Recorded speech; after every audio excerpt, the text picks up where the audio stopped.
Baik, Assalamualaikum warahmatullahi wabarakatuh. Pada kesempatan kali ini kita akan mempelajari mengenai salah satu materi dalam pemulihan tanaman, yaitu terkait dengan prinsip dasar seleksi. Nah, apa kemudian itu seleksi?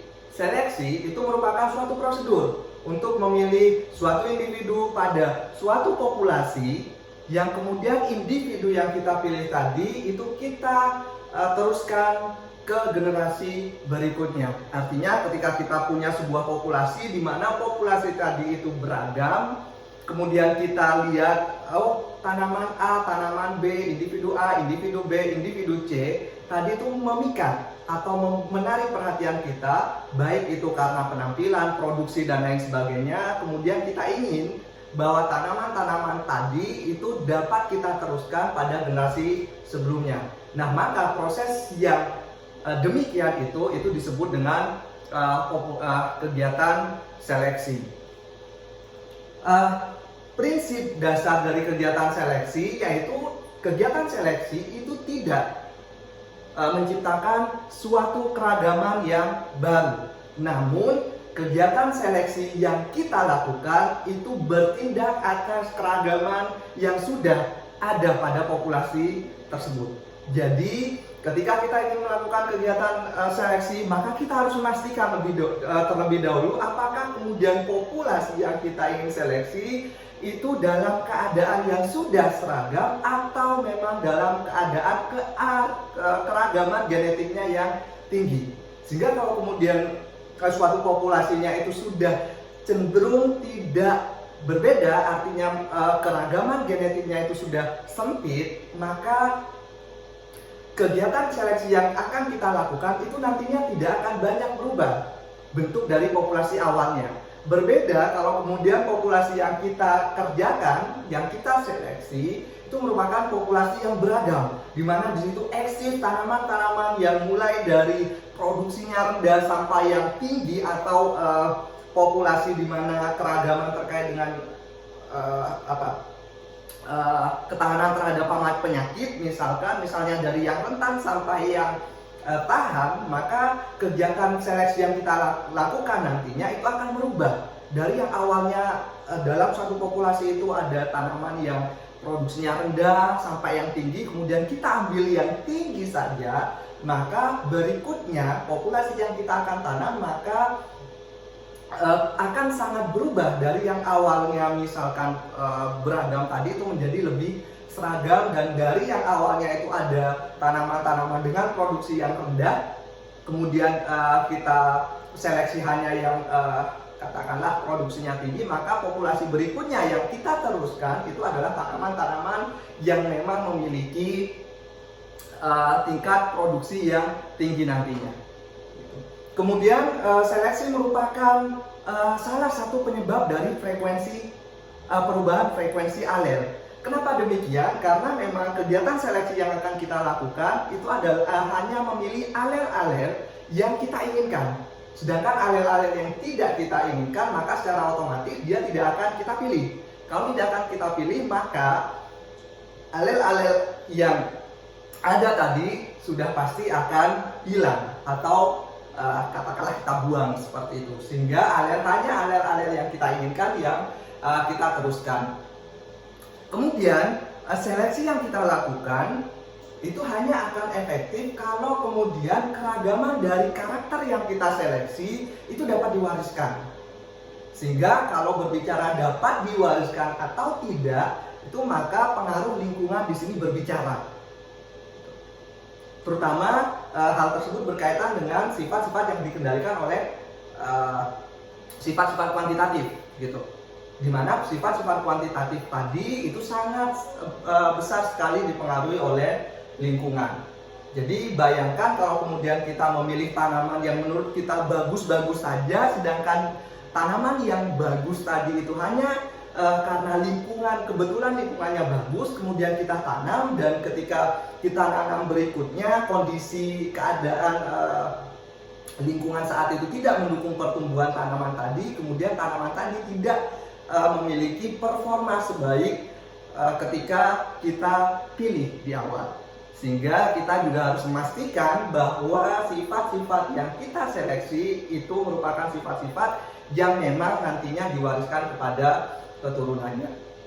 Kemudian efektivitas seleksi juga akan sangat tergantung dari keragaman di dalam populasi dasarnya. Seperti tadi yang sudah saya bilang, kalau kemudian populasinya tidak beragam, maka kegiatan seleksi kita ya hasilnya juga akan relatif sama dengan populasi sebelumnya. Nah, untuk seleksi karakter kualitatif, kegiatan seleksi yang berdasarkan aksi gennya, maka seleksi untuk karakter kualitatif tadi dibedakan menjadi seleksi untuk gen resesif dan seleksi untuk gen dominan. Gitu. Di sini tidak ada untuk populasi yang dalam bentuk atau alel dalam bentuk heterozigot. Jadi hanya ada dominan dan resesif, tidak ada heterozigot di sini.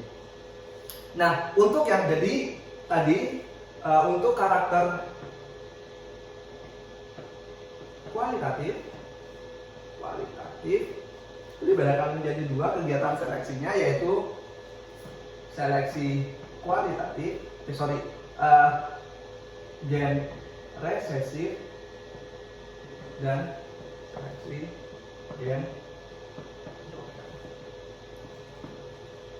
Maka kita masuk ke yang pertama, yaitu ke kegiatan seleksi terkait dengan gen resesif. Nah, untuk karakter-karakter yang dikendalikan oleh gen resesif, kegiatan seleksi yang kita lakukan, populasi dasarnya itu harus besar. Kenapa? Karena jumlah individu-individu yang memiliki gen resesif tadi itu relatif atau cenderung lebih kecil, gitu. Kalau kita lihat perbandingan antara, misalkan gitu, ketika kita menyilahkan sebuah tanaman dengan alel A besar, kemudian dengan A kecil, kemudian di sini akan menghasilkan pada akhirnya akan menghasilkan individu-individu yang dia itu 1 banding 2 banding 1, 1 banding 2 banding 1, di mana 3 di sini itu adalah dominan, kemudian 1 di sini adalah yang resesif. Sehingga untuk mendapatkan individu yang kita inginkan, karena kita di sini ingin melakukan kegiatan seleksi gen resesif di sini, maka di sini yang kita cari, maka jumlah populasi yang kita tanam itu harus besar, gitu. Nah, kegiatan seleksi terhadap karakter resesif ini, ujung-ujungnya nanti kita akan memperoleh suatu individu atau genotipe yang homozigot resesif. Kenapa? Karena kalau dia sudah resesif, maka penampilan di lapangnya dia akan berbeda dengan individu yang dominan ataupun yang heterozigot. Berbeda dengan kalau kemudian kita memilih yang dominan. Kenapa? Karena di situ gen dominan itu tidak bisa kita bedakan di lapang apakah dia itu dalam bentuk homozigot dominan ataupun homozigot dominan ataupun heterozigot, gitu. Jadi ujung-ujungnya kita akan dapat individu yang homozigot resesif. Nah, kegiatan seleksi ini setelah diperoleh satu genotipe resesif, dengan selfing dapat diperoleh populasi yang homozigot resesif.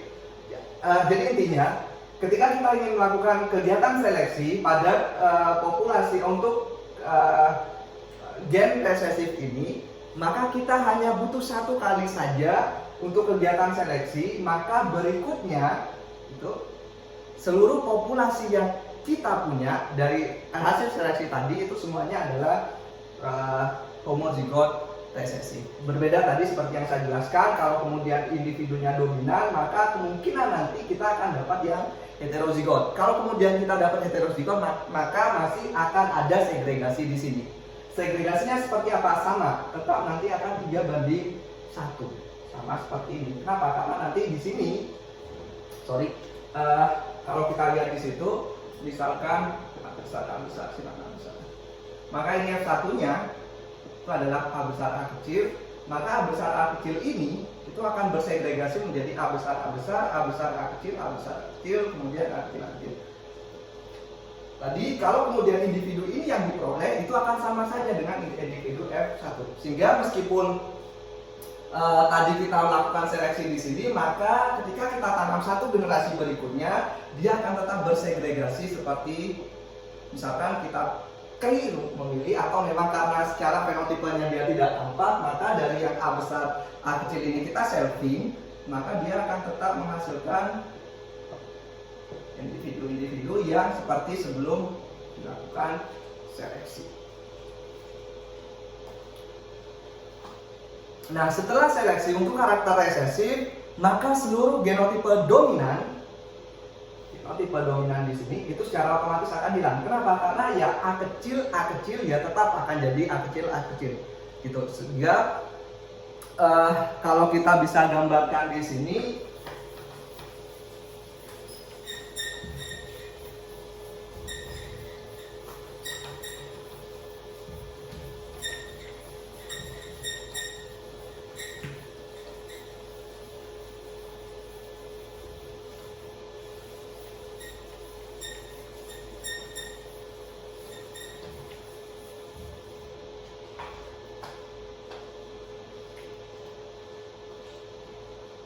sebelum seleksi, setelah seleksi,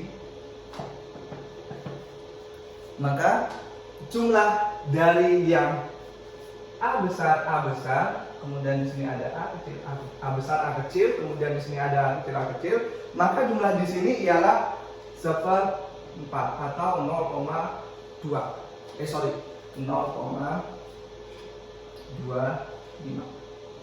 Sedangkan di sini ialah 1/2 atau 1/2 atau 0,5, dan di sini 0,25 sama dengan yang tadi, yaitu 0,25 A besar, 0,5 A besar A kecil, kemudian 0,25 A kecil gitu. Sehingga di sini nantinya jatuhnya itu adalah 0,75 A besar dan 0,25 A kecil.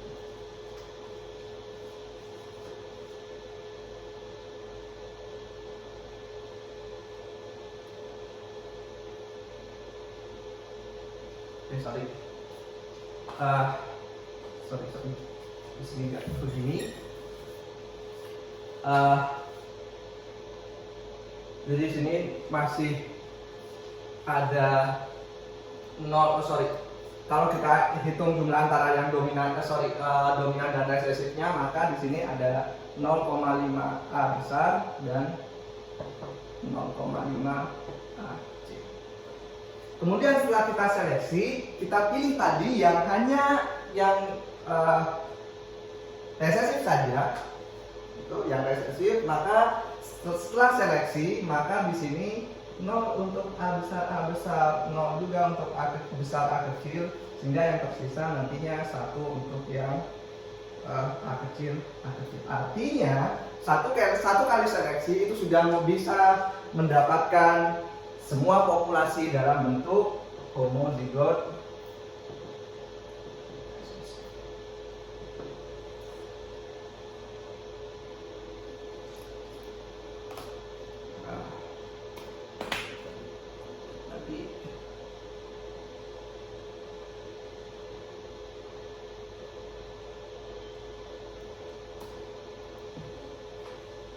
Nah, ini untuk seleksi dengan aksi gen resesif. Berikutnya kita masuk ke seleksi untuk gen yang dominan.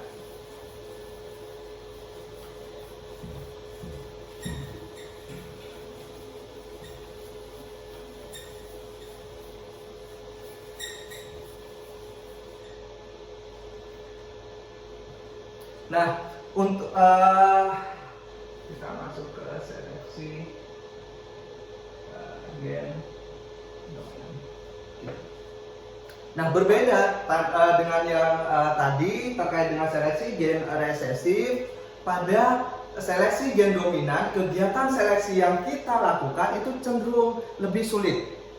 Kenapa? Karena kita tidak bisa membedakan secara fenotipe tanaman.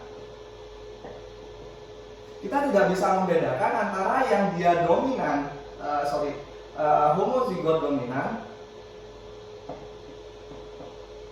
dengan yang heterozigot. Kenapa? Karena penampilan mereka itu sama secara fenotipe, gitu. Sehingga ketika kita memilih suatu individu yang mereka menampakkan bahwa oh ini merupakan atau merupakan individu yang dikendalikan oleh dominan, maka kemudian kita pilih, maka berikutnya belum tentu seperti tadi. Kalau yang dipilih itu adalah A kecil, maka 100% nanti populasi berikutnya adalah A kecil, 100% itu A kecil. Tapi kalau di sini di dominan, kalau kemudian yang terpilih itu adalah individu yang homozigot dominan, maka 100% populasi berikutnya itu akan A besar.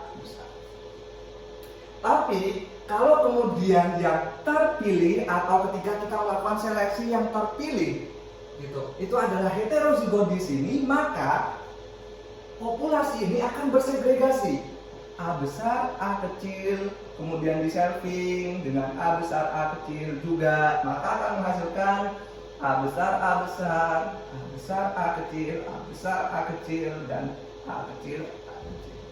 Kembali lagi menjadi 3:1. Kembali lagi dia menjadi populasi awalnya. Sehingga tidak ada bedanya antara populasi sebelum diseleksi, sebelum kita lakukan seleksi dengan yang kita sudah lakukan seleksi. Nah, untuk sehingga kegiatan seleksi pada gen dominan itu dilakukan 2 kali proses seleksi. Yang pertama, kita memilih individu-individu yang sudah kita ketahui bahwa dia adalah gen dominan, gitu. Jadi misalkan di sini ada populasi gitu ya, beragam. Tadi itu ada A besar, A besar, A kecil, kemudian ada A besar, A kecil, kemudian di sini ada A kecil. Kita akan memilih individu-individu yang dominan. Gitu. Kita akan memilih individu-individu yang dominan tadi. Sehingga apakah kemudian populasi atau tanaman-tanaman yang kita pilih itu benar-benar yang homozigot dominan atau tidak, kita perlu klarifikasi. Kita perlu tanam lagi, sehingga kalau kemudian jika 100% semuanya adalah dominan, maka benar seleksi yang kita ambil merupakan tanaman-tanaman yang homozigot dominan. Tapi kalau kemudian hasil yang kita lakukan ternyata masih muncul yang resesif di sini, berarti populasi tadi itu adalah beragam begini, masih ada yang resesif begini, maka dapat disimpulkan bahwa yang kita pilih itu adalah individu-individu yang heterozigot. Sehingga memang berbeda dengan kegiatan seleksi pada gen resesif yang kegiatan seleksinya cukup 1 kali, kita tanam, kita pilih, kalau dapat maka sudah selesai kegiatan kita, maka kita dapat tanaman yang kita inginkan. Tapi kalau untuk yang aksi gennya dominan, maka kita perlu bahas. Kenapa? Untuk memastikan bahwa benar tanaman yang kita pilih itu adalah tanaman yang homozigot dominan. Kenapa? Kalau sudah homozigot dominan, maka selamanya dia akan diturunkan kepada keturunannya. Tapi kalau kemudian yang ini dipilih, maka kita akan dapatkan tanaman-tanaman yang beragam lagi berikutnya.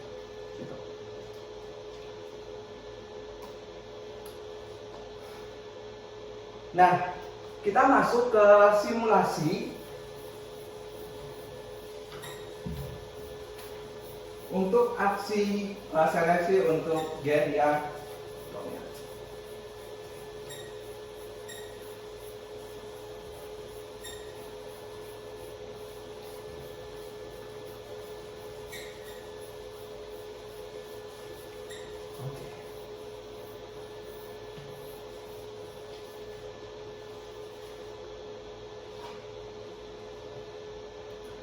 kita sama di sini sebelum seleksi.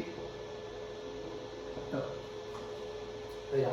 Maka di sini adalah 1/4 A besar, kemudian setengah A besar A kecil. Kenapa setengah? Karena ada 2 A besar A kecilnya. Maka 1/4 tambah 1/4 jadi setengah, kemudian ditambah 1/4 A kecil di sini. Maka di sini frekuensi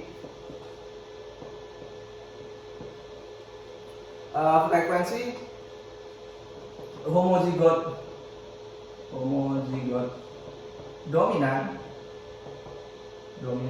dan homozigot resesif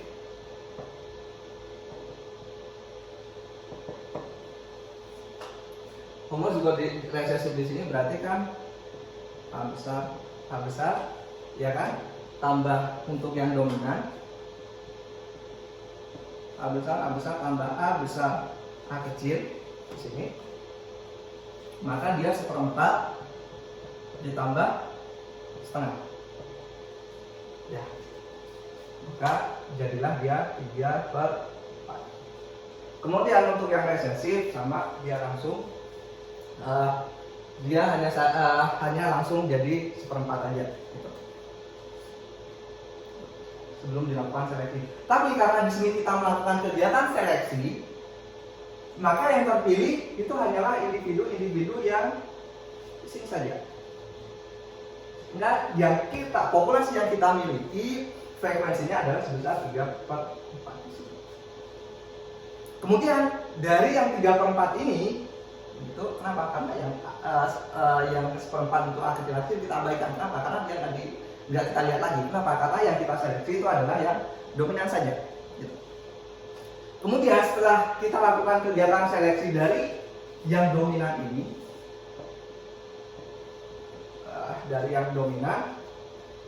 maka frekuensi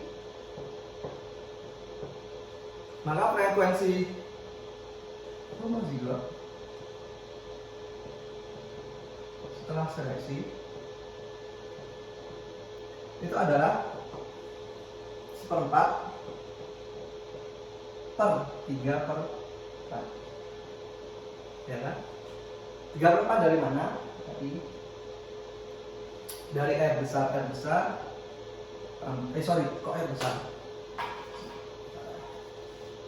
dari A besar tambah A besar A kecil. Sedangkan di sini itu adalah A besar A besar. Sehingga hasilnya secara otomatis dia adalah 1/3 A besar A besar.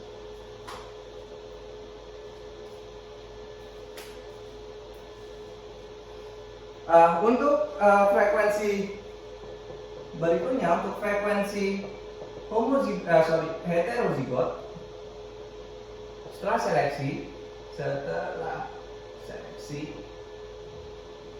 itu adalah tadi dia setengah ya kan, dia adalah setengah A besar A kecil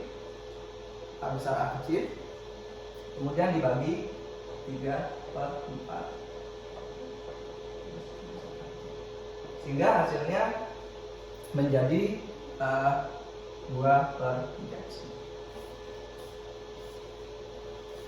3 A besar A kecil. Oke. Kita dapat di sini baik. Ya. Jadi sebelum kita seleksi, kita tanam tanamannya, maka frekuensi gennya di dalam frekuensi alelnya itu kan adalah 1/4 A besar, setengah A besar A kecil, dan juga 1/4 A kecil.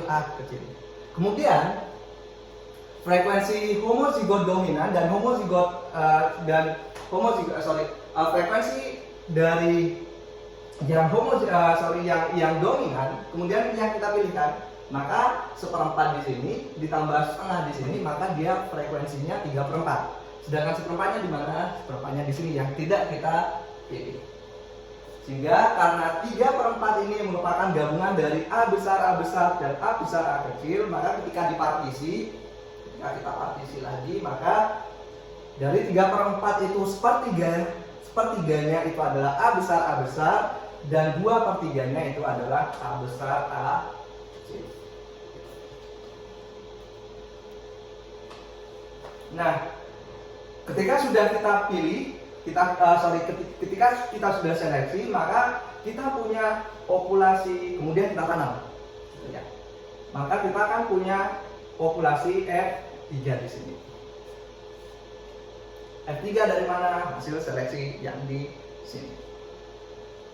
Tadi di depan di sini kita sudah punya frekuensi dari, kita misalkan di sini kita mau cari lagi frekuensi dari homozigot dominannya. Frekuensi homozigot dominan dari F3-nya. Ya, tadi kita sudah seleksi, kemudian kita ingin lihat lagi frekuensi homozigot dominan di sini. Ya, di F3. Lagi di F2. Maka tadi jumlah homozigot dominannya itu adalah 1/3, kemudian ditambah di sini, ya kan? 1/3 A besar, kemudian ini kenapa? Karena ini sudah miliknya dari dominan yang ini. Kemudian di F3 ini untuk yang homozigot dominan di sini yang 1/3 ini kan dia akan tetap diteruskan pada generasi berikutnya. Jadi frekuensinya dia akan tetap 1/3 dari A besar. Tapi yang menjadi masalah di sini ialah ketika di frekuensi ini.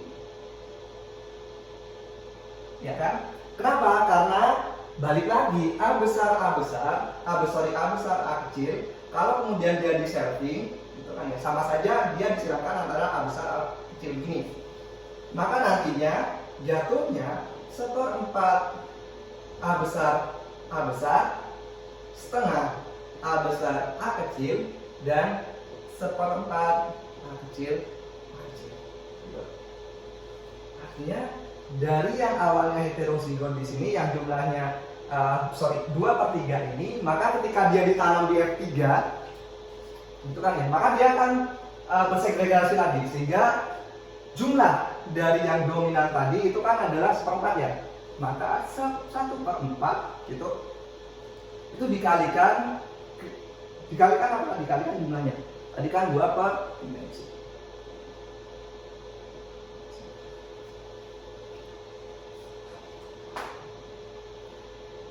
Maka hasilnya adalah 1/3 ditambah 1/4. Hasilnya adalah sama dengan di sini. Itu adalah 1/, di sini adalah setengah. Setengah A besar.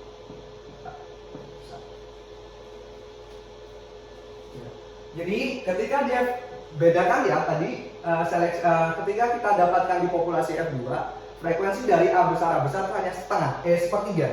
Kemudian ketika kita lakukan seleksi, kemudian kita tanam lagi di F3, maka frekuensi dari A besarnya itu naik dari 1/3 itu menjadi setengah. Kemudian bagaimana dengan yang heterozigot? Baik, kalau yang di sini frekuensi hetero gitu ya, itu di F3 di sini. Maka karena tadi dia tidak ada yang diteruskan, maka langsung saja gitu jumlah dari A besar, A kecil itu kan setengah, benar kan? Jumlahnya adalah setengah dikalikan frekuensi dia yang pertama yaitu 2/3.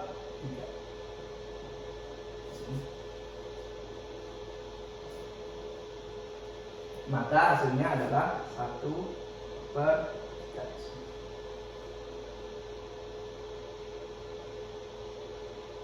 Kemudian karena di sini A besar A kecil yang kita pilih, maka berikutnya adalah frekuensi homozigot resesi. Ya kan? Jumlahnya berapa? 4 dikali 2/3, ya kan? Terus dikalikan 2/3, maka di sini dia jadi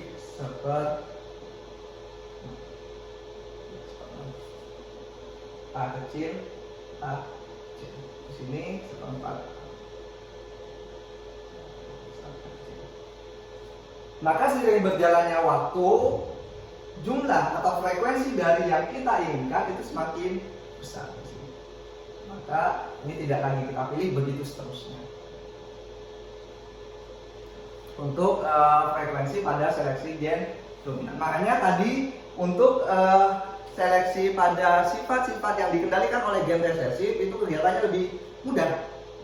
Kenapa? Karena kita sekali tanam, kemudian kita sekali seleksi, kita dapat, ya sudah, tanamannya kita dapat kita teruskan, mau kita apapun, mau kita apain juga ya, sok terserah gitu. Tapi kemudian kalau kita berbicara mengenai gen dominan ini, karena di situ ada yang heterozigot di situ, maka kita harus hati-hati di situ.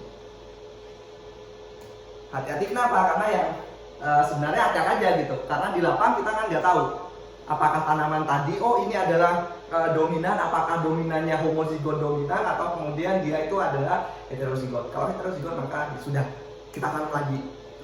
Dengan harapan kita berdoa sehingga berikutnya kita tidak lagi memilih tanaman yang heterozigot. Nah, kalau ini merupakan seleksi untuk karakter yang dikendalikan oleh karakter kualitatif, maka berikutnya ialah untuk karakter kuantitatif.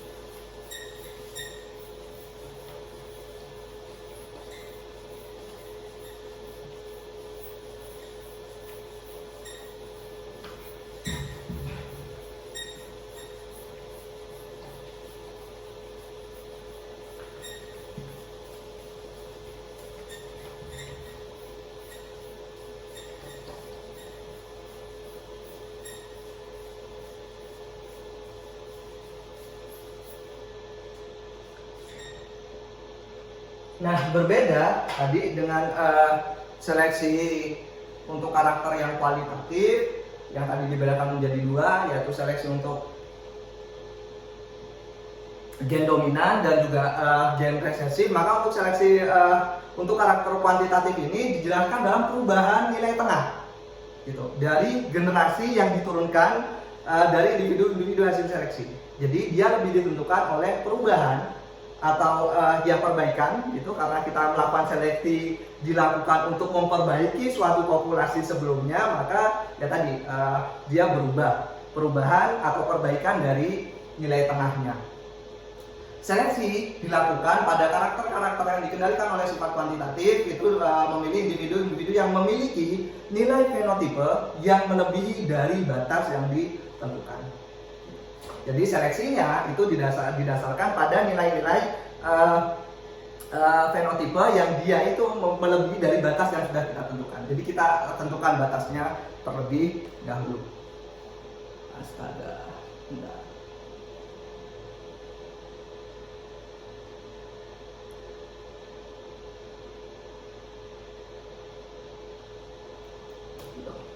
Nah, kita masuk ke seleksi.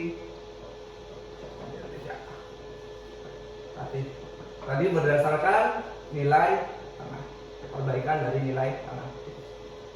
Oke, misalkan kita punya dua tanaman, gitu. Misalkan kita pilih tanaman semangka, gitu. Semangka gitu ya. Semangka, gitu, dengan bobot di sini adalah 6 kg. Disilangkan dengan semangka berikutnya yang dia juga 6 kg. Nah, perbedaannya di mana? Perbedaannya individu yang A, misalkan kita bilang individu A, P1-nya itu adalah A, P2-nya itu adalah B. Itu individu ini ialah alelnya itu adalah A besar, A kecil, A kecil. Sedangkan individu B itu adalah A kecil, B besar, B besar. Nilai masing-masing dari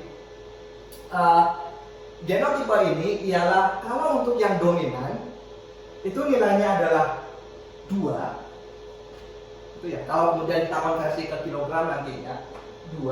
Kalau yang resesif ialah 1. Sehingga tadi ini nilainya menjadi 6. Kenapa? Karena 2 tambah 2 4, 4 tambah 1 tambah 1 lagi. Jadi 6 kg. Begitu juga dengan ini. Kalau yang dominan kita beri nilai ya masing-masing 2 gitu. Maka dia sama. Maka make sense kalau kemudian kita ingin menyilangkan dua tanaman ini yang sama-sama memiliki, ini hanya ilustrasi saja untuk mempermudah. Kita ingin mendapatkan dua tanaman, kita menghilangkan dua tanaman yang mereka barangkali nilainya sama-sama 6 kg begitu, tapi kita ingin dapatkan anak-anak dari mereka itu yang lebih baik. Dari mana? Dari dua ketuanya. Balik lagi di awal, kegiatan pemulihan tanaman dilakukan untuk menghasilkan tanaman yang lebih baik, yang lebih unggul daripada tanaman yang ada sebelumnya. Jadi otomatis orang melakukan kedua kegiatan persilangan ini dilakukan untuk mendapatkan tanaman yang lebih baik daripada dua ketuanya. Maka ketika kita silakan yang A besar, A kecil dengan yang A kecil, B besar, maka hasilnya adalah semangka yang dia juga memiliki bobot 6 kg. Kenapa? Secara otomatis nantinya ini kan 100% dia dalam keadaan ini salah, ini B harus.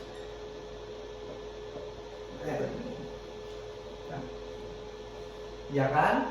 Nilainya itu adalah 4, 2, 6. Ya kan? Maka berikutnya, karena ini adalah F1, ini B1, ini B2. Berikutnya, F1 ini kita selfing. Kalau selfing berarti kan A besar, A kecil, B besar, B kecil disilakan dengan A besar, A kecil, B besar, B kecil. Nah, dia di selfing.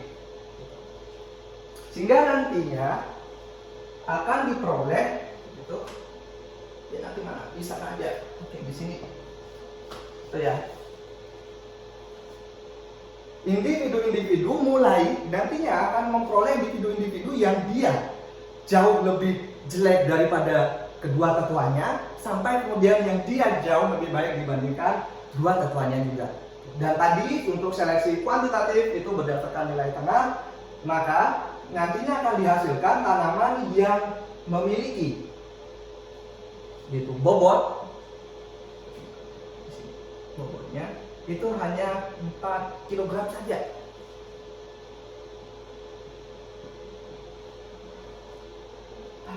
Pak, kenapa bisa? Karena di sini kan semuanya nanti jadi homozigot resesi. 1 tambah 1 semuanya jadi 4. Kemudian jumlah individu dari sini itu hanya 1 saja. Jadi yang paling dengan yang paling, artinya yang paling jelek dengan yang paling bagus itu juga nilainya yang sama-sama paling sedikit jumlah individunya. Kok enak banget gitu, kalau yang paling mintanya banyak. Tapi kenyataannya memang yang kita inginkan itu worth it untuk kita perjuangkan gitu. Berikutnya kita juga akan dapat tanaman yang dia itu lebih jelek dibandingkan sebelumnya. Dia hanya bernilai 5 kg saja. Di sini.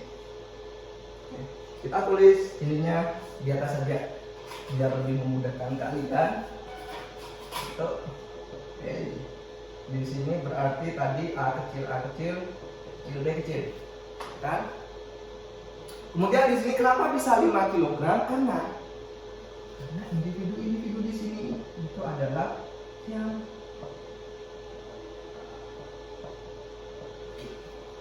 ya kan? Artinya apa? Dia bernilai 2, yang lain bernilai 1. Sehingga 2 tambah 1 tambah 1 tambah 1 sama dengan. Kemudian jumlah individu yang ada di sini, gitu ya. Itu adalah sebanyak 4 individu. Kenapa? Karena ini ada 2. Nah, untuk membantu ini kalian bikin tabel Punnett gitu ya. Seperti ketika kalian di genetika tanaman, kalian belajar tentang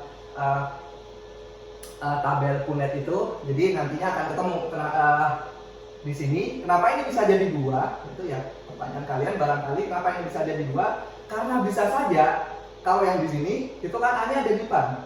Yang satunya itu kan A kecil kan sama menggunakan kaidah Mendel perpaduan bebas sama dengan yang ini juga ada 2. Jatuhnya individu di sini itu sebanyak, kalau di sini 1, di sini 4. Jadi 4 individu yang dia lebih rendah dibandingkan 2 ketuanya. Tapi tidak se ekstrim dari tadi yang dia awalnya dia menyilangkan 2 tanaman yang bobotnya itu 6 kg, kemudian di sini dia hasilnya cuma 4 kg di sini. Berikutnya ialah individu-individu yang dia semangka misalnya ya. Ya anggap aja semangka gitu, meskipun enggak mirip-mirip, tapi bulat dan ada garis-garisnya ya. Kemudian di sini itu adalah semangka yang dia memiliki bobot sama dengan masing-masing tetuanya. Maka kita nyahkan yang di sini. Ini juga kita nyahkan. Maka di sini tadi ada 2, di sini ada 2 ya, jadi dia 4. Kemudian yang di sini, semangka yang di sini itu adalah individu-individu yang dia juga heterozigot gitu. Yaitu A besar A kecil, B besar B kecil. Atau A besar A kecil gitu. Atau A kecil lah di sini kok A harusnya B di sini. Atau B besar. Nilainya berapa? Nilainya 4 tambah 2 sama dengan 6. Ini juga sama dengan 6. Ini juga sama dengan 6. Maka di sini tuh 6 kg. Nah, jumlah yang heterozigot di sini ada banyak. Di sini ada 4. Kalau tidak percaya, silahkan nanti kalian bikin tabel Punnett-nya. Itu seperti ketika kalian belajar genetika dulu di genetika Mendel, kalian sudah sangat sering sekali untuk membuat tabel Punnett ini. Jumlahnya ada 4, kemudian jumlah yang di sini ada 1, sehingga jumlah individu totalnya itu ada 6. Di sini. Ini ada 1. Total fenotipe dengan bobot yang 6 kg itu ada 6. Tadi balik lagi, yang 6 ini dia bisa saja yang ini, bisa saja yang sesuai dengan salah satu kedua tetuannya. Kalau kita tidak beruntung kita dapat ini. Kalau kemudian kita dapat ini, maka kita ulang dari awal tadi ya. Kenapa? Karena nanti dia balik lagi, dia akan seperti ini lagi, bersegregasi. Harapannya kan kalian dapat yang terbaik di sini, sehingga mendapatkan yang heterozigositasnya itu rendah. Berikutnya, tanaman-tanaman yang memiliki lebih gede. Nah, kemudian kita di sini nyangka lebih gede lagi, di mana ukuran bobot buahnya itu adalah 7 kg. Kenapa? Jadi tinggal saja kita kebalikan dari ini. Jadi kalau tinggal kebalikan dari ini, bisa saja individu ini adalah A besar, B besar, B kecil. Bisa saja A besar, A kecil, B besar, B besar. Dan masing-masing individu ini juga ada 2 sama seperti ini tadi. Tinggal kalian geser, misalkan di sini A besarnya ada 5, nanti yang satunya itu adalah A kecil, A besar. Sehingga individu di sini itu jumlahnya adalah 4. Nah, individu ini itu adalah individu yang dia lebih baik daripada kedua tetuanya. Kenapa? Karena kalau kedua tetuanya tadi itu 6 kg masing-masing, maka di sini semangkanya itu adalah 7 kg. Berikutnya yang terakhir di sini itu adalah yang satu, yang semuanya adalah sehingga nilai di sini itu adalah secara otomatis 8.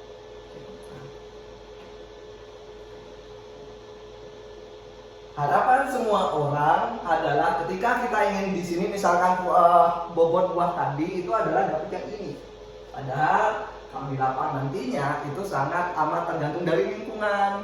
Di kemarin kita belajar tentang sifat yang dikendalikan oleh sifat yang kuantitatif tadi.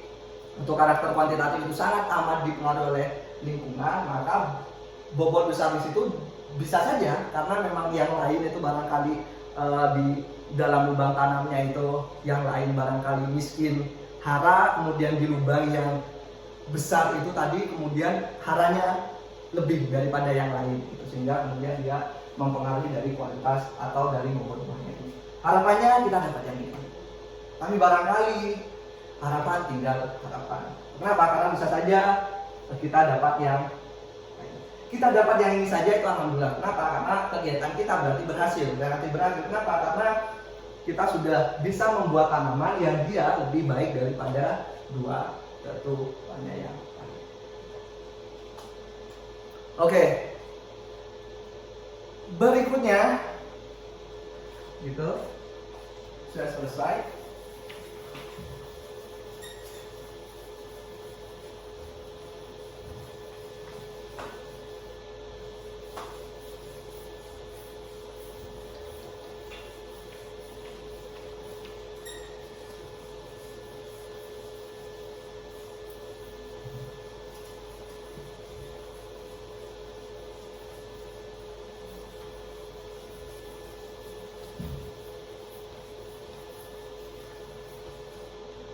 Berikutnya, kalau kita lihat tadi gambar yang semangka tadi, itu ya, itu kan mulai dari yang frekuensinya 1, kemudian frekuensinya 4, ya kan? Kemudian di sini frekuensinya berapa tadi? 6. Kemudian di sini 4 lagi. Di sini 1 gitu ya. 1. Ya kan ini. Ya kan? Ya kan? 6, 4, 6, 1 gitu. Kurvanya begini. Maka kita bisa tarik di sini. Kemudian kalau kalian nantinya itu memilih tanaman yang berada di sini, artinya kan nggak mungkin. Bisa saja kalian gerak ke juluran kiri maupun juluran kanan gitu. Tapi kalau kemudian kita mau ke juluran kanan, maka kan nanti yang kalian pilih itu yang di sebelah sini kan. Misalnya kita tarik garis begini. Oke, kita hapus alat bantu untuk mempermudah kalian ini. Oke. Ya kan, seperti ini. Oke, maka di sini ini adalah X bar, kemudian di sini adalah X ya, X absen, kemudian di sini itu adalah D,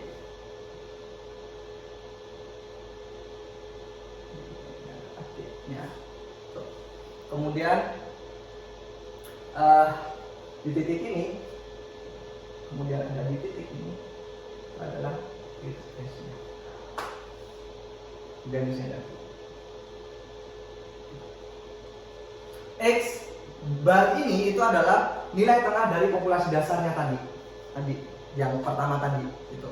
Kemudian X barnya ini itu adalah ini merupakan kita tulis di mana? Oke, kita tulis di sini. Ini adalah nilai tengah populasi dasar.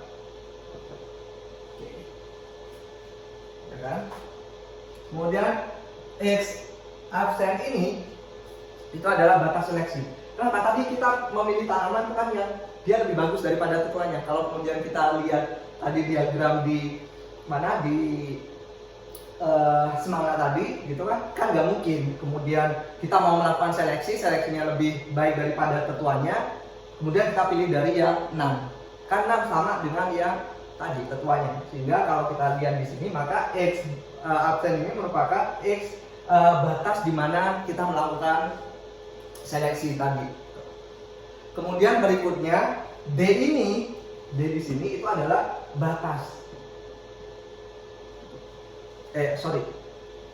Kalau tadi yang X bar ini itu adalah batas dari seleksinya tadi, dia misalnya kita pilih yang 7 kg aja, 7 kg maka sama tadi yang 8. Maka ini adalah selisih. Ya kan, kalau di sini ini adalah batas seleksinya. Maka di sini D tadi itu adalah seleksinya.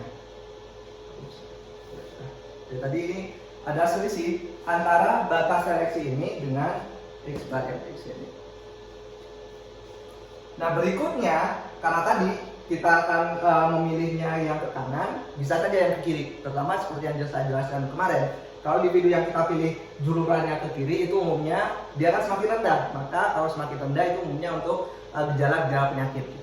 Maka gejala penyakit semakin kecil itu kan semakin bagus dibandingkan gejala penyakitnya semakin besar. Gitu. Dan nggak mungkin kita akan ke juluran kanan.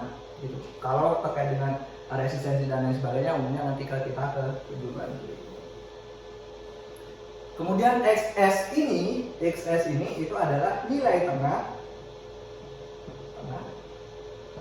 dari populasi ke yang kita pilih, itu nilai tengahnya ada di sini. Q ini itu adalah persentase dari apa? Dari populasi terpilih. Persentase dari populasi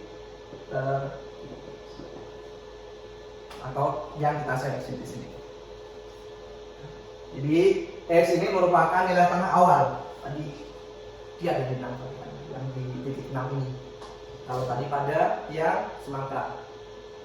Kemudian X absen ini merupakan batas dari yang kita seleksi. Jadi yang kita seleksi, yang kita pilih itu adalah dari sini sampai ke sana.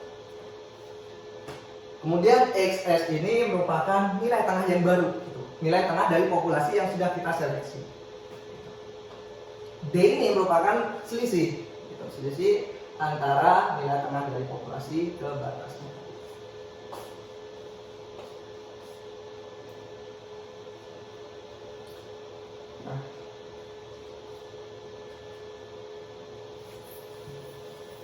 Berikutnya kita masuk ke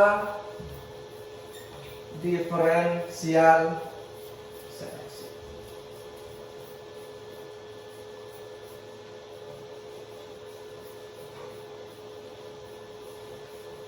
Berikutnya kita masuk ke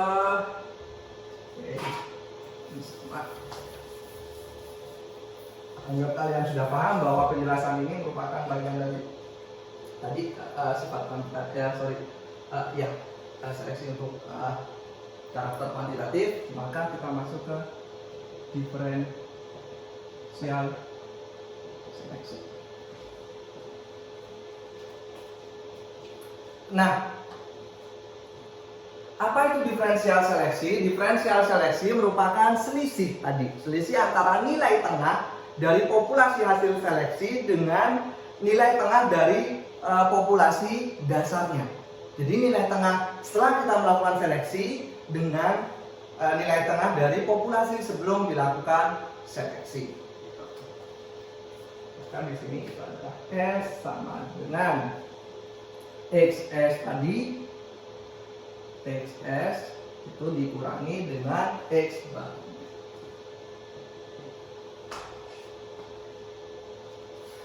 Nah, diferensial seleksi di sini itu menunjukkan seberapa besar atau superioritas dari dari individu dalam populasi yang sudah kita pilih dibandingkan dengan individu-individu dari populasi sebelum dipilih. Kalau kemudian kita kembali ke tadi pada kasus yang semangka tadi, jadi seberapa superior tanaman-tanaman yang kita seleksi tadi itu dibandingkan dengan yang sebelumnya. Gitu.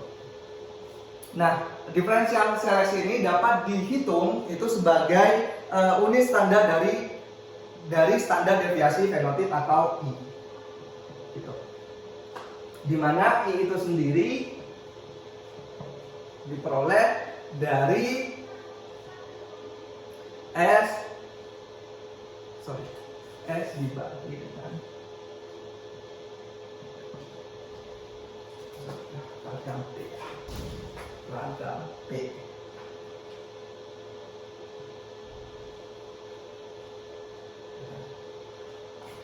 Dimana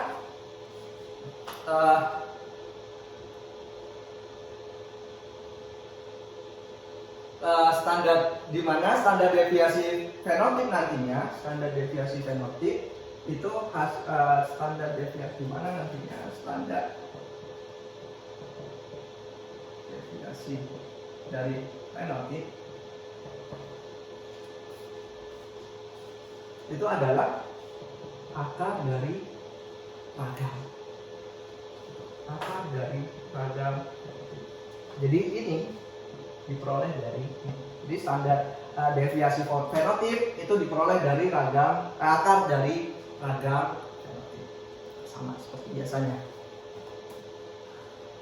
Nah, diferensial seleksi itu merupakan fungsi dari intensitas dari seleksi. Jadi semakin kecil proporsi individu yang terpilih, maka semakin besar pula nilai diferensial seleksinya. Ini misalkan di sini nanti di slide kalian ada, bisa dilihat gitu.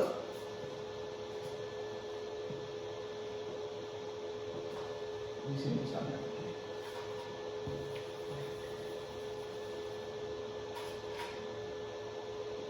Sini misalnya 3. Kemudian kalian memilih intensitas seleksi di sini. Intensitas seleksi. Berapa persen kalian dari satu populasi yang kalian pilih, berapa persen yang kalian pilih? Dari satu populasi yang ada, berapa persen yang kalian, berapa persen dari satu populasi, misalnya dari 1000 tanaman, itu berapa persen yang ingin kalian ambil? Ini seleksinya itu dalam bentuk persen begini. Jadi kalau intensitas seleksinya itu 1%, maka nilai dari I-nya itu 2,665. Kemudian kalau dia 5%, nilainya menjadi 2,063. Kemudian jika 10%, ini 10% ya. Jadi nilainya itu adalah 1,755. Kemudian kalau 20%, nilai I-nya ini menjadi 1,4.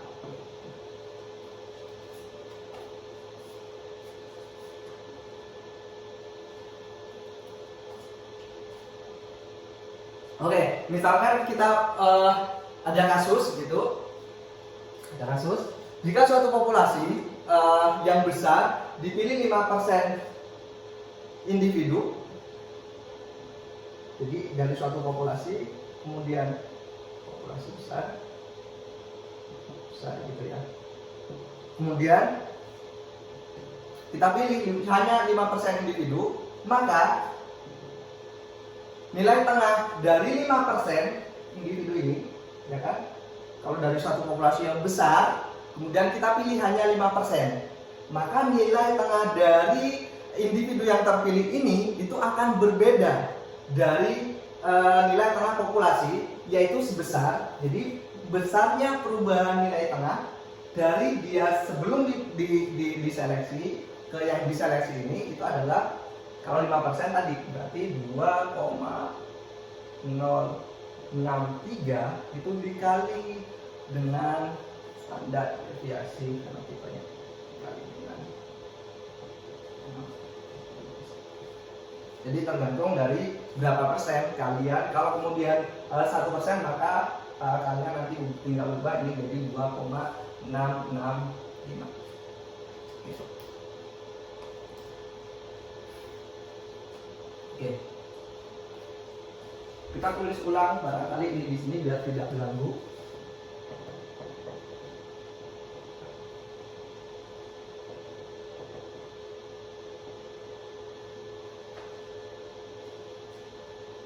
Nah, ini kita tulis lagi lah.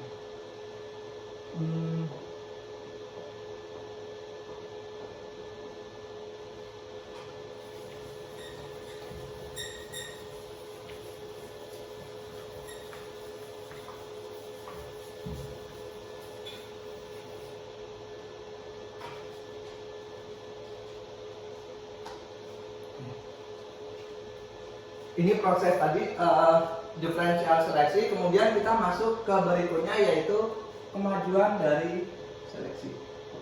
Kemajuan seleksi. Oke.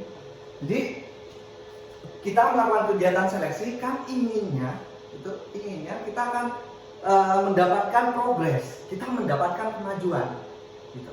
Maka kita akan melihat atau kita akan menghitung itu kemajuan seleksi yang telah kita lakukan. Jika dilakukan seleksi, maka yang terpenting adalah bagaimana penampilan keturunan tadi itu dari individu adalah bagaimana penampilan dari keturunan dari individu hasil seleksi tadi lebih baik dibandingkan individu-individu sebelumnya. Kalau tidak lebih baik, ngapain? Ya kan? Jadi kalau kemudian kita melakukan kegiatan seleksi, maka dipastikan individu-individu hasil seleksinya itu lebih baik daripada dua ketuanya. Nah, kemajuan seleksi di sini itu dapat diduga sebelum dilakukan kegiatan seleksi. Jadi kita dapat menduga dulu, kita bisa dapat menduga terlebih dahulu berapa kemajuan yang bisa kita lakukan. Gitu.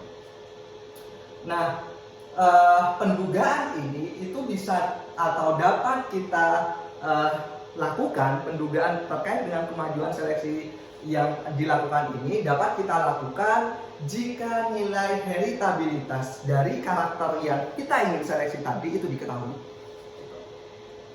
Nah, nilai kemajuan seleksi itu dinamakan R itu sama dengan S dikali heritabilitas.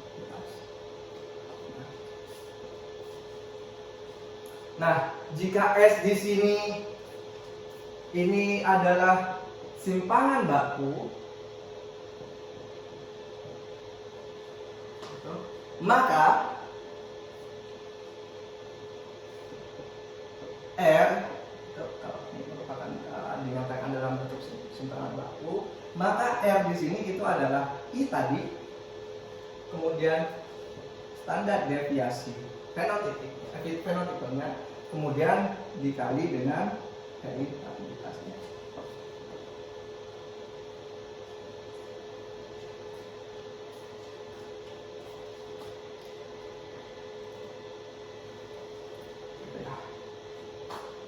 Kita bisa ya. Kita pindah.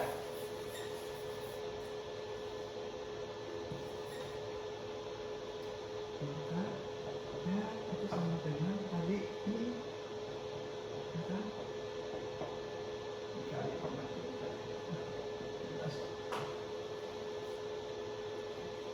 kita masuk ke contoh soalnya. Misalkan terdapat nilai tengah bobot, nilai tengah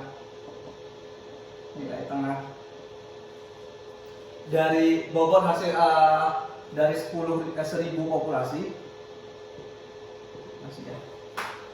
Kalau di contoh itu 100 ya 100 populasi. Kemudian F3-nya itu bobot nilai tengah dari bobot hasil dari ini tanamannya, kalau di contohnya adalah kapas lah. Itu adalah 400 bobotnya 450 gram 450 gram per tanaman. Standar deviasinya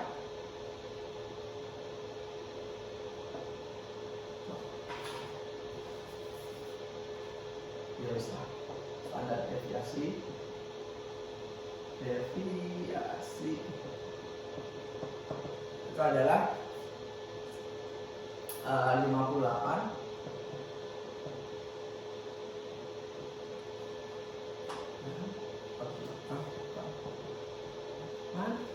Kemudian seleksinya, intensitas seleksinya dilakukan 5%. Jadi dari 100 tanaman itu yang diambil hanya 5 tanaman atau 5% saja. 5% seleksi tanaman terbaik.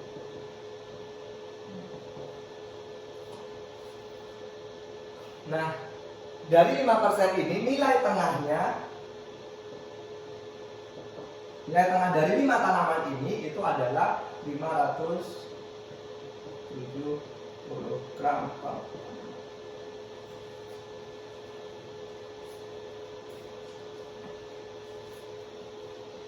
Maka kalau kita lihat di sini, ya kan? Kalau kita masuk ke S-nya tadi, diferensial seleksinya tadi itu adalah 570 atau XS-nya dikurangi ini.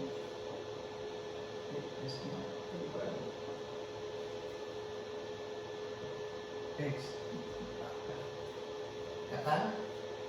Nilai tengah dari populasi setelah terseleksi dikurangi dengan nilai tengah populasi sebelumnya. Sehingga di sini 570 dikurangi 450 sama dengan 120.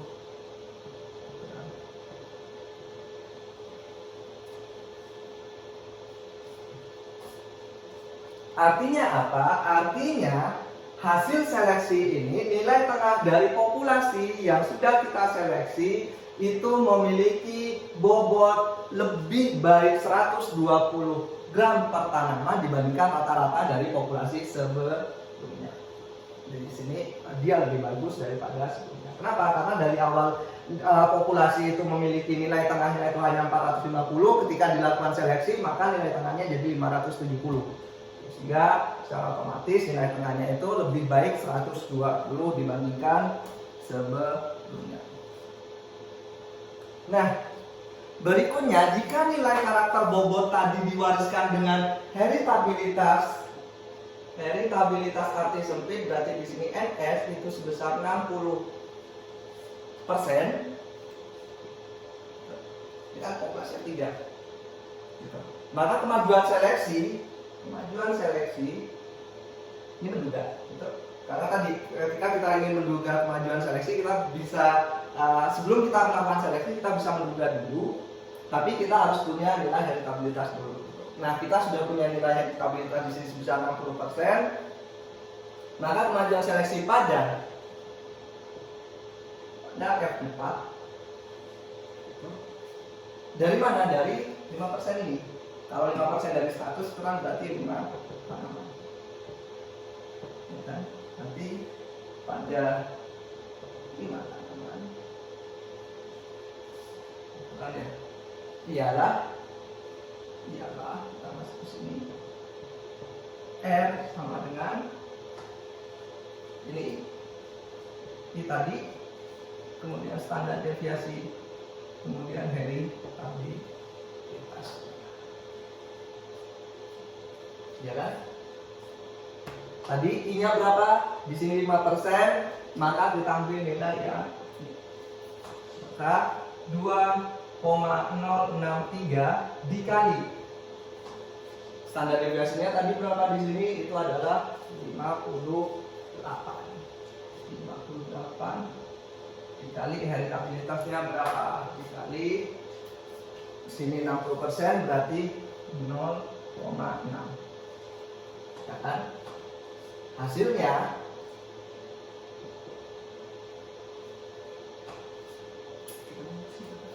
71, hasilnya adalah 71.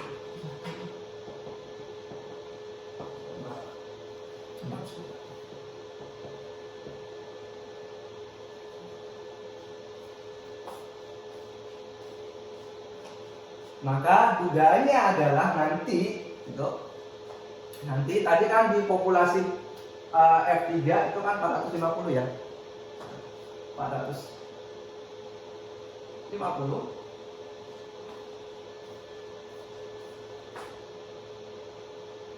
Maka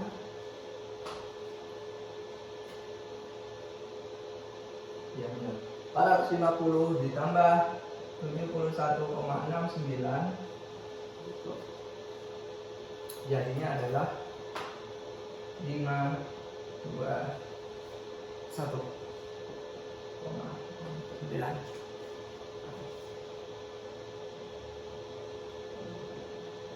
Ini adalah nilai tengah pada populasi F4.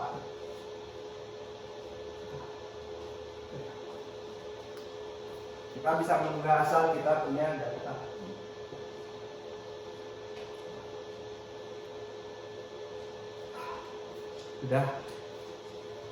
Sudah. Oke. Berikutnya adalah kita balik, ini terkait dengan kemajuan seleksi. Kalau kemudian kita ke kurva yang di awal tadi, misalnya sudah selesai.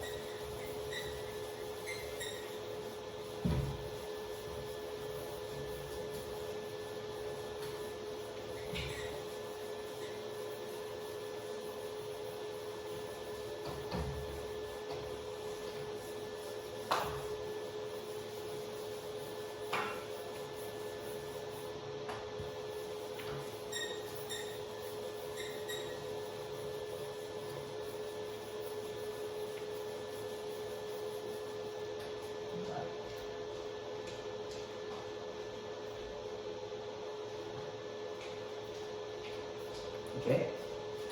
Kalau kemudian kita balik ke kurva yang di awal tadi, gitu ya. Misalkan kemudian ini nilai tengahnya, titik ini merupakan nilai tengah. Kemudian kita lakukan seleksi mulai dari sini, kemudian kan nanti tadi nilai tengahnya akan berubah di sini. Ya kan? Maka di populasi berikutnya kita akan sering sekali melihat diagram yang seperti ini. Misalnya yang misalkan ini misal itu generasi pertama atau dia dua, kemudian ini dia ketiga misalkan gitu. Kenapa bisa demikian? Karena kan tadi kita pilih hanya individu terbaik saja di sini.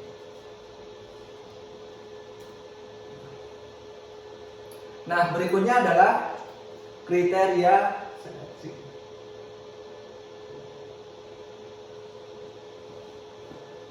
Kriteria seleksi merupakan suatu karakter yang digunakan itu sebagai dasar pemilihan atau pemisahan dari genotipe dalam proses seleksi. Seleksi dapat dilaksanakan berdasarkan satu karakter atau single trait selections atau berdasarkan sejumlah kriteria atau multiple trait selection.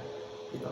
Jadi seleksi itu bisa dilakukan single trait selection ataupun multiple trait selection.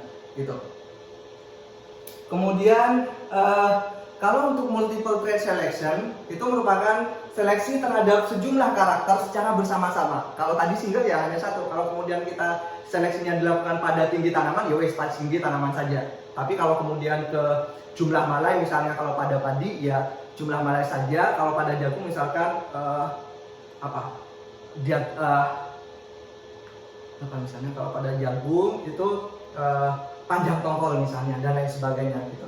Tapi kalau untuk multiple trait selection itu sejumlah karakter gitu. Seleksi dapat dilakukan itu dengan menggunakan seleksi tandem independen kali atau indeks seleksi. Apa itu seleksi tandem? Seleksi tandem merupakan dapat juga dilakukan dia dilakukan untuk satu karakter pada satu generasi. Kemudian setelah dicapai kemajuan seleksi yang diinginkan, gitu, dia akan seleksinya baru akan menuju ke karakter yang lain. Gitu. Jadi misalkan di generasi pertama, itu ya, kita ingin ke tinggi tanamannya dulu, kita seleksi. Kemudian ketika dia sudah mencapai kemajuan seleksi seperti yang kita harapkan, maka yang dari tinggi tanaman kita sudah dapatkan populasi yang kita inginkan, barangkali begitu. Kemudian baru kita beranjak ke karakter lainnya. Misalkan di sini panjang tongkol, gitu. Panjang tongkol pada tanaman jagung misalkan. Atau kalau tinggi tanaman pada tanaman padi, yang pertama tinggi tanamannya dulu diseleksi, sampai kemudian kemajuan seleksinya sudah diperoleh, maka kemudian ditambahkan seleksi generasi berikutnya itu fokus pada misalkan jumlah gabah per malai, gitu. Kemudian berikutnya adalah independent culling, itu merupakan seleksi dengan menggunakan taraf independen. Culling dilakukan dengan cara menetapkan taraf